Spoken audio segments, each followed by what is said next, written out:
नमस्कार दोस्तों, कानूनी सहायता के इस एपिसोड में आपका स्वागत है। मैं हूं एडवोकेट नीतीश सहाय और जैसा कि आप जानते हैं कि मैं अपने चैनल के माध्यम से आपको कानून की नई नई जानकारियां उपलब्ध कराता रहता हूं। दोस्तों, आज हम बात करेंगे एक विशेष प्रोविजंस जिसका नाम है रेस जुडिकाटा यानी पूर्व न्याय का सिद्धांत। दोस्तों, जब कोई भी केस होता है तो उस केस का जिस प्रकार रचना और उसका एक खाका तैयार होता है, उसी प्रकार उसका एक अंत भी आवश्यक है। दोस्तों, न्याय प्रणाली में किसी वाद की रचना करना अत्यंत महत्वपूर्ण होता है, किंतु मल्टीप्लिसिटी ऑफ सूट यानी वाद की बहुलता को रोकना भी एक बहुत ही महत्वपूर्ण कदम माना जाता है, एक आवश्यक तत्व माना जाता है। और वाद की बहुलता को रोकने के लिए हमारे कानून ने पर्याप्त उपाय किए हुए हैं। इनमें हमारे कोड ऑफ सिविल प्रोसीजर में 3 सेक्शंस हैं जो महत्वपूर्ण है। सबसे पहले अगर हम बात करें तो ये है सेक्शन 10 ऑफ सीपीसी जो रेस सब जुडिस की बात करता है, यानी विचाराधीन न्याय। दूसरा जो प्रोविजंस है वो है पूर्व न्याय का सिद्धांत यानी डॉक्ट्रिन ऑफ रेस जुडिकाटा। और तीसरा जो प्रोविजन है वो है सेक्शन 12 ऑफ सीपीसी जो बात करता है अपर वाद का वर्जन यानी बार टू फर्दर सूट। दोस्तों, आज हम बात करेंगे सेक्शन 11 ऑफ सीपीसी यानी पूर्व न्याय का सिद्धांत अर्थात डॉक्ट्रिन ऑफ रेस जुडिकाटा की। दोस्तों, जब कोई वाद किसी कोर्ट में आता है तो उस वाद का निपटारा जब 2 पार्टियों के बीच में जब हो जाता है और कोर्ट अपना फैसला सुना देती है, उसके बाद उनमें से कोई एक पार्टी जो अग्रीव्ड है वो उसी वाद को किसी दूसरे कोर्ट में उसी पार्टी के अगेंस्ट क्या वो ला सकता है? तो इसका सीधा सा जवाब होगा वो नहीं ला सकता है। अगर वो ऐसा करता है तो ये प्रिंसिपल ऑफ रेस जुडिकाटा के द्वारा बाधित माना जाएगा और उसका वो सूट इंटरटेन नहीं होगा। ये प्रोविजन क्या है, इसकी पूरी व्याख्या क्या है, आइए हम लोग इस पर चर्चा करते हैं। तो आज हम इसी टॉपिक पर बात करेंगे और चलिए वीडियो शुरू करते हैं। वीडियो शुरू करने से पहले मैं एक बार फिर आपसे ये रिक्वेस्ट करूंगा कि अगर आपने मेरे चैनल को अभी तक सब्सक्राइब नहीं किया है तो कृपया इसे सब्सक्राइब कर लें ताकि आपको ऐसे जानकारी युक्त वीडियोस मिलते रहें। धन्यवाद। चलिए शुरू करते हैं। दोस्तों, सेक्शन 11 ऑफ सीपीसी के अनुसार कोई भी न्यायालय किसी ऐसे वाद या विवाद का विचारण नहीं करेगा जिसमें प्रत्यक्षता और सारत विवाद विषय उसी हक के अधीन मुकदमा करने वाले उन्हीं पक्षकारों के बीच या ऐसे पक्षकारों के बीच के जिनसे व्युत्पन्न अधिकार के अधीन वे या उनसे जुड़े कोई पक्ष दावा करते हैं और किसी पूर्ववर्ती वाद में भी ऐसे न्यायालय में प्रत्यक्ष या सारता विवाद रहा है जो ऐसे पश्चातवर्ती वाद का जिनमें ऐसा वाद में उठाया गया है विचारण करने के लिए सक्षम था और ऐसे न्यायालय द्वारा सुना जा चुका है और अंतिम रूप से विनिश्चित किया जा चुका है। अर्थात ओ court shall try any suit और issue in which the matter directly and substantially in issue has been directly and substantially in issue in a former suit between the same parties or between the parties under whom they or any of them claim litigating under the same title in a court competent to try such subsequent suit or the suit in which such issue has been subsequently raised and has been heard and finally decided by such court। अब अगर इस provision को समझा जाए तो इसका जो सीधा साधा अर्थ निकलता है वो यही है कि यदि कोई एक वाद किसी कॉम्पिटेंट कोर्ट के द्वारा पहले डिसाइड कर दिया गया है तो फिर वही वाद उन्हीं पक्षकारों के बीच किसी भी दूसरे कोर्ट में नहीं सुना जा सकता। इसका जो सीधा तात्पर्य है वो यही है। अब इससे समझाने के लिए सीपीसी में इसके 8 एक्सप्लेनेशंस दिए गए हैं और वो 8 एक्सप्लेनेशंस क्या है हम इसकी भी चर्चा अभी इसी वीडियो में करेंगे। तो आइए देखते हैं इसका एक्सप्लेनेशन नंबर 1 क्या कहता है। इसका जो एक्सप्लेनेशन नंबर 1 है उसके अनुसार the expression farmer suit shall denote a suit which has been decided prior to the suit in question whether or not it was instituted prior thereto। तो यहाँ जो फॉर्मर सूट बोला गया है इस सेक्शन में, तो फॉर्मर सूट का मतलब होता है जो पहले डिसाइडेड हो चुका सूट। इसका अर्थ ये नहीं होना चाहिए कि जो पहले इंस्टीट्यूट किया गया हो। इंस्टीट्यूशन हो सकता है कि सूट का बाद में भी हो, बट उसका डिसीजन पहले आ चुका होना चाहिए। That is called farmer suit. For example, अगर मैं एक सूट की बात करूं जो 1985 में फाइल किया गया हो और सेम मैटर पे किसी दूसरे कोर्ट में अगर सन 2000 में अगर दूसरा सूट फाइल किया गया हो, किंतु जो 2000 वाला जो सूट है उसका डिसीजन पहले आ गया हो, तो यहाँ पर फॉर्मर सूट ईयर 2000 वाले सूट को माना जाएगा। तो आई थिंक कि इस एग्जांपल से आपको ये कॉन्सेप्ट क्लियर हो गया होगा। इसके बाद अब हम इसके एक्सप्लेनेशन नंबर 2 की बात करते हैं। तो एक्सप्लेनेशन 2 के अनुसार for the purpose of this section the competence of a court shall be determined irrespective of any provision as to right of appeal from the decision of such court। तो यहाँ पर competency of court की बात की जा रही है। तो competency of court का जो determination होगा उसमें right of appeal को कोई consideration के रूप में नहीं माना जाएगा। यहाँ इवन राइट ऑफ अपील हो या ना हो, अगर वो कोर्ट उस वाद को सुनने में स्टैट्यूटरली सक्षम है तो वो कॉम्पिटेंट माना जाएगा। एक्सप्लेनेशन 3 के अनुसार the matter above referred to must in the former suit have been alleged by one party and either denied or admitted expressly or impliedly by other. अर्थात इसमें जो फॉर्मर सूट में जिस मैटर की बात की जा रही है वो मैटर निश्चित रूप से किसी एक पक्ष के द्वारा क्लेम किया गया हो और दूसरे पक्ष के द्वारा उसका एडमिट या डिनायल किया गया हो।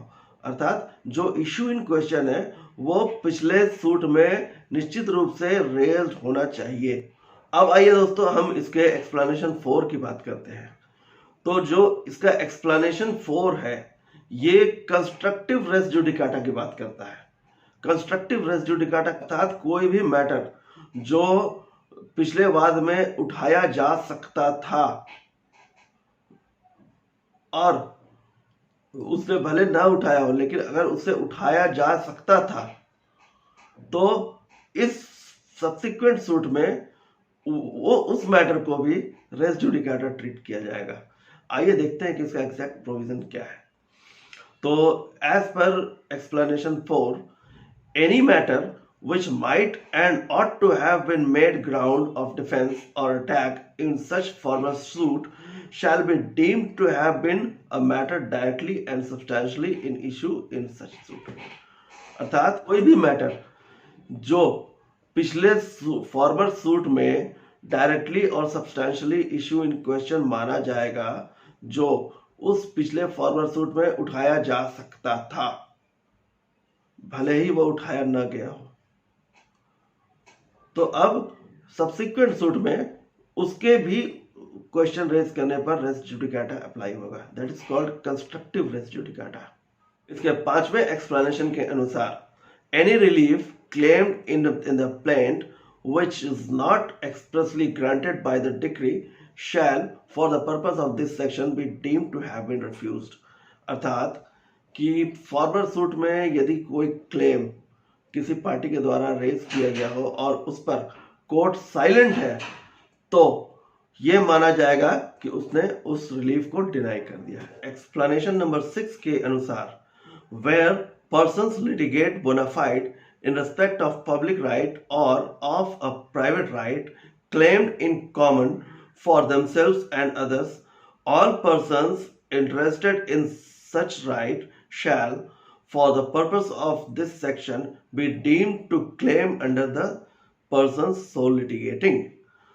अगर कोई कॉमन ऑब्जेक्ट के लिए कोई केस किया जा रहा है, जिसमें कि इवन बोनाफाइड वे में भी कोई पर्सन अन्य कई पर्सन्स को रिप्रेजेंट कर रहे हैं, तो फिर सब्सिक्वेंट सूट में भी ये सारे लोग माना जाएगा कि उसी पर्सन के अंडर क्लेम किए हुए हैं ऑलरेडी, और ये भी बार्ड होंगे प्रिंसिपल ऑफ रेस जुडिकाटा से। इसका एक्सप्लेनेशन नंबर 7 ये बताता है कि the provisions of this section shall apply to a proceeding for the execution of a decree and referenced in this section to any suit issue or former suit shall be construed as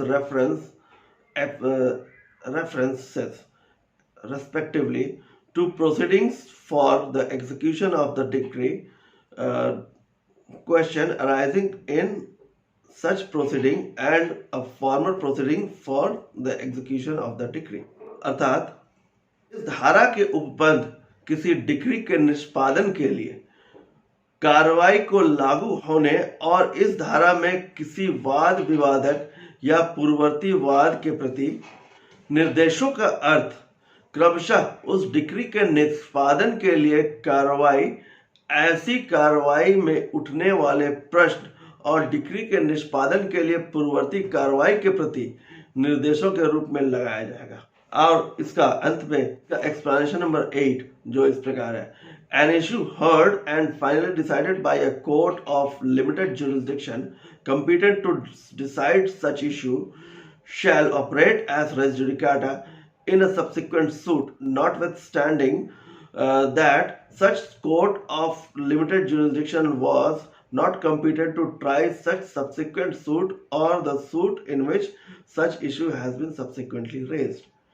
अर्थात अगर किसी farmer suit को किसी court द्वारा decide कर दिया गया है जो उस फॉर्मर सूट को डिसाइड करने में कंपिटेंट था, तब यदि इसके बाद सब्सिक्वेंटली किसी दूसरे कोर्ट में उसी इशू पर अगर रेस जुडिकाटा की बात उठेगी, तो यहाँ सिर्फ यही देखना काफी होगा कि फॉर्मर सूट जो डिसाइड हुआ उसको डिसाइड करने में वो पिछला न्यायालय सक्षम था या नहीं था। यदि था तो वहां रेस जुडिकाटा अप्लाई होगा, इररिस्पेक्टिव ऑफ द फैक्ट कि जो सब्सिक्वेंट सूट है उस सब्सिक्वेंट सूट को वो ट्राई करने या डिसाइड करने में भले वो सक्षम ना हो, किंतु पिछला सूट जो फॉर्मर सूट है अगर उसको डिसाइड करने में वो न्यायालय सक्षम था तो यहाँ रेस जुडिकाटा अप्लाई होगा। तो दोस्तों, इस प्रकार रेस जुडिकाटा का अध्ययन करने से ये बात क्लियर हो गई है कि यदि किसी सूट में किसी मैटर को ऑलरेडी डिसाइड कर दिया गया है तो अब उस मैटर पे सेम पार्टीज के बीच में फिर सुनवाई अब नहीं हो सकती है, और अगर ऐसा कोर्ट करता है तो ये रेस जुडिकाटा प्रिंसिपल से बाधित माना जाएगा। तो प्रिंसिपल ऑफ रेस जुडिकाटा के बारे में सीधे अर्थों में यह कहा जा सकता है कि कोई भी न्यायालय किसी ऐसे वाद अथवा वाद बिंदु का विचारण नहीं करेगा जिसमें वाद पद में वह विषय उन्हीं पक्षकारों के मध्य अथवा उन पक्षकारों के मध्य जिनके अधीन वे अथवा कोई उसी हक के अंतर्गत उसी विषय बाबत दावा प्रस्तुत करते हैं। तब ऐसे सब्सिक्वेंट सूट में जो विवाद बिंदु उठाया गया है और न्यायालय के विचारण में सक्षम है, उस विवाद बिंदु बाबत पूर्ववाद में प्रत्यक्ष या सर्वान बिंदु बाबत सुना जा चुका हो तथा अंतिम रूप से न्यायालय द्वारा निर्णित किया जा चुका हो, तो ऐसे तत्पश्चातवर्ती वादों का विचारण सेक्शन 11 यानी पूर्व न्याय के सिद्धांत के अनुसार विचारण से प्रवर्तित करता है। दोस्तों, इस सिद्धांत का मुख्य उद्देश्य वादों की बहुलता को रोकना है। इसी कारण किसी एक विषय पर अगर कोर्ट ने एक फैसला सुना दिया तो उसे फिर फुल एंड फाइनल माना जाना चाहिए। हम सीधे अर्थों में यह कह सकते हैं कि उन्हीं पक्षकारों के बीच किसी विवाद विषय वस्तु का कोई निष्पादन योग्य निर्णय हो जाने के बाद उन्हीं पक्षकारों के बीच उसी विवाद को लेकर नए वाद का विचारण नहीं किया जा सकता। इस थ्योरी को प्रूव करने के लिए कई सारे केसेस में हाई कोर्ट और सुप्रीम कोर्ट ने अपने निर्णय दिए हैं। दोस्तों, यहाँ पर मैं एक बात आपसे स्पष्ट कर देना चाहूंगा कि रेस जुडिकाटा अप्लाई होने के लिए कोर्ट का जुरिस्डिक्शन क्लियर होना चाहिए, अर्थात court must be competent to try the former matter, former suit. अगर फॉर्मर सूट को ट्राई करने में कोर्ट ही कॉम्पिटेंट नहीं होगा, यानी उसके जुरिस्डिक्शन को ही अगर चैलेंज कर लिया गया हो या उसका जुरिस्डिक्शन ही लैक कर रहा हो, तब यहाँ पर principle of res judicata apply नहीं होगा। तो इसीलिए रेस जुडिकाटा अप्लाई करने का जो सबसे पहला शर्त है वो ये है कि court must be competent to try that matter. अब जब कोर्ट कॉम्पिटेंट अगर नहीं होगा तो ये जो जजमेंट आएगा वही तो नल एंड वॉइड हो जाएगा ना। तो इसलिए अगर कोर्ट कॉम्पिटेंट नहीं है तो वहां प्रिंसिपल ऑफ रेस जुडिकाटा भी अप्लाई नहीं हो सकता है। तो दोस्तों, इस प्रकार आज हमने रेस जुडिकाटा के विभिन्न पहलुओं की चर्चा की। उम्मीद है आपको ये वीडियो पसंद आएगी और अपने कमेंट्स आप मुझे मेरे कमेंट बॉक्स में लिख कर दे सकते हैं। अगर आपको ये वीडियो अच्छा लगा हो तो कृपया कमेंट करके मुझे बताएं, और साथ ही साथ अगर आपकी कोई क्वेरी हो तो वो भी कृपया मुझसे शेयर करें। वीडियो के डिस्क्रिप्शन में मेरा व्हाट्सएप नंबर भी दिया गया है। अगर आप मुझसे कोई पर्सनल ओपिनियन या कोई पर्सनल सलाह लेना चाहते हैं तो आप मुझसे मेरे व्हाट्सएप के थ्रू भी कांटेक्ट कर सकते हैं। आज के वीडियो के लिए इतना ही दोस्तों, मिलते हैं फिर एक नए वीडियो में अगली बार। नमस्कार।